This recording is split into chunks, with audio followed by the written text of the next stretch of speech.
দেখে হয়তো কিছু এখন রোস্টিং কইরা বলবে যে এই অ্যাওয়ার্ড তো 20 টাকা দিয়ে পাওয়া যায় বাজারে।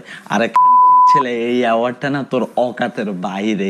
ফার্স্ট অফ অল ওকে নিয়ে আমি ভিডিও মেক করতে চাইনি। দেখলাম অপু ওর একটা ভিডিওতে রোস্টারদেরকে গালি দিয়ে ভিডিও মেক করেছে, যার কারণে বাধ্য হয়ে এই ভিডিওটা আমি বানাইতেছি। ফার্স্ট অফ অল আমার প্রথম প্রশ্ন হলো, তুই রোস্টারদেরকে গালি দিলি কেন? রোস্টাররা তোর কি ক্ষতি করেছে? রোস্টাররা তোকে নিয়ে আগে যত ভিডিও মেক করেছে এর কারণ ছিল, কারণ তুই সাপ্রিমারকে ভিডিও মেক করছো, যার কারণে তোকে নিয়ে রোস্টাররা রোস্টিং ভিডিও করছে। অযথা তোকে নিয়ে কোনো ভিডিও মেক করে নাই কেউই। বাট তুই অযথা রোস্টারদেরকে গালি দিলি কেন? তুই আবারও প্রমাণ করলি যে তোর জন্মের ঠিক নেই, তুই কন্ডম দুর্ঘটনায় জন্ম নিয়েছিস। তো hey guys, welcome back. I hope তোমরা সকলেই ভালো আছো এন্ড আমিও ভালো আছি। আজকে আমাদের টপিক হচ্ছে সাপ্রিমার্কা কন্টেন্ট ক্রিয়েটর অপু ভাই।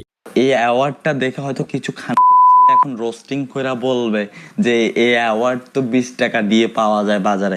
আরে ছেলে, এই অ্যাওয়ার্ডটা না তোর অকাতের বাইরে। এটা নিয়ে কথা বলিস না, এটা তোর অকাতের বাইরে। কারণ এটা শুধু অ্যাওয়ার্ড না, এটা হাজারো মানুষের স্বপ্ন।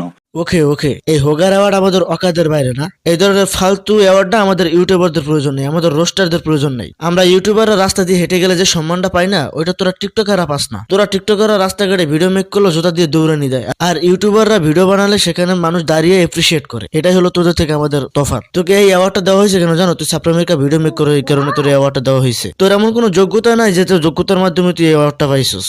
লগে একটা মোটা মাইয়া রাখছিস, আর ওই মোটা মাইয়া নিয়ে খালি ভিডিও বানাস সাগর পাড়ে গিয়ে। এছাড়া তো আর আমি কোনো যোগ্যতা দেখতেছি না তোর মধ্যে।